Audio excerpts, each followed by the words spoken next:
Credit ratios. This is a big family of ratios that help investors, analysts, and financial managers to understand about financial health of the company. So in this family, there are many ratios, but during the topic, we will discuss about a few of them, the most important ratios.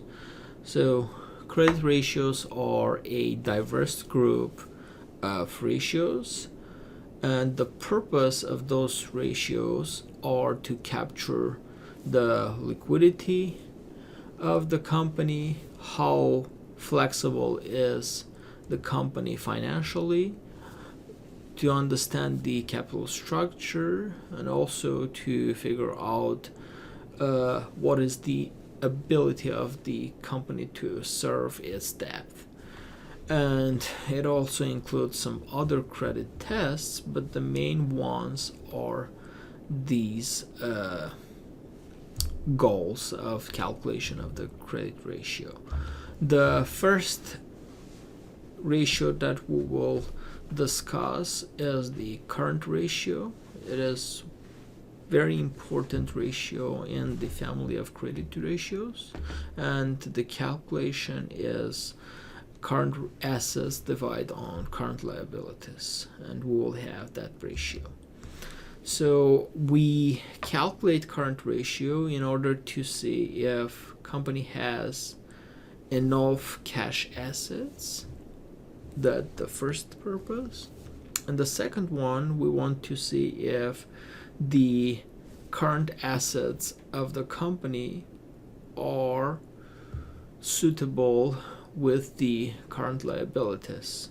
We want to see if the company have enough current assets to be able to cover its current liability if it is necessary. And the third objective to calculate current ratio is indebtedness test. So we want to see during the calculation of this ratio if there is an indebtedness that might develop a big problem for the company. So this ratio tells us information about that. So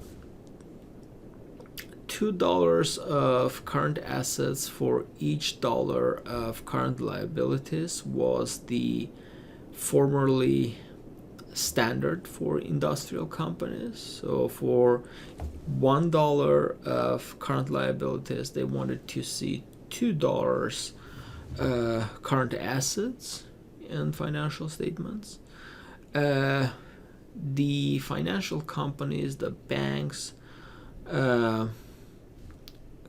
credit organizations, they use different proportion of current ratio.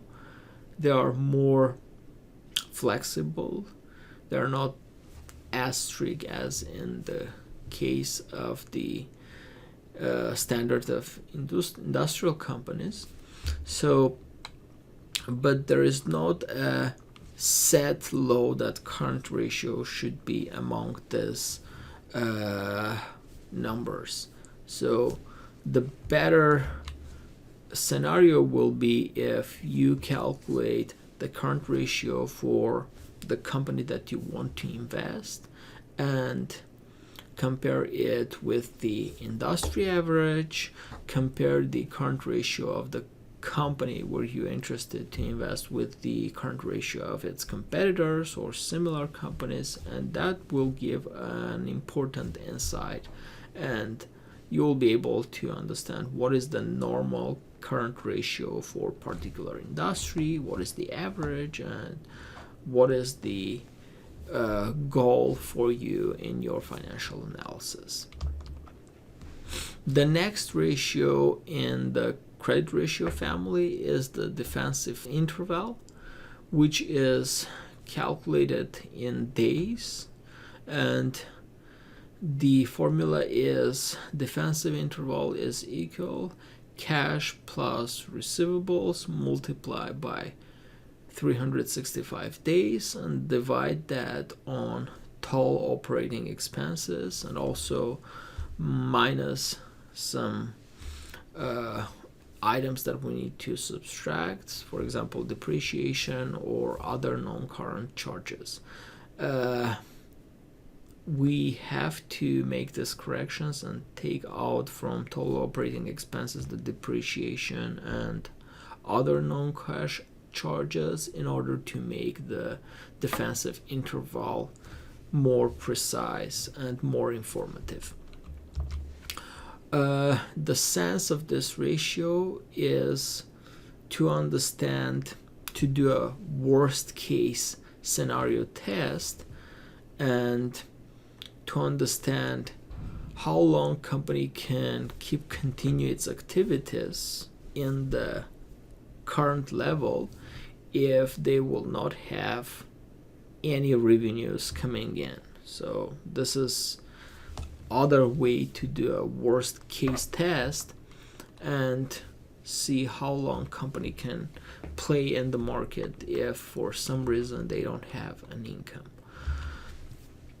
So this ratio calculates the number of days of operating expenses that could be paid only by currently available quick assets. Basically, we want to see if for some reason company do not have cash flow, how long it can continue to afford its costs and continue to produce its products or provide its services without having an income for some amount of time. So these are the main credit ratios that we need to discuss. As I mentioned, there are other credit ratios, and in your future career you can use other ratios, but these two are very useful and very informative, and I'll recommend you to use in your project and also in your future investment or financial management career. Thank you very much. Bye-bye.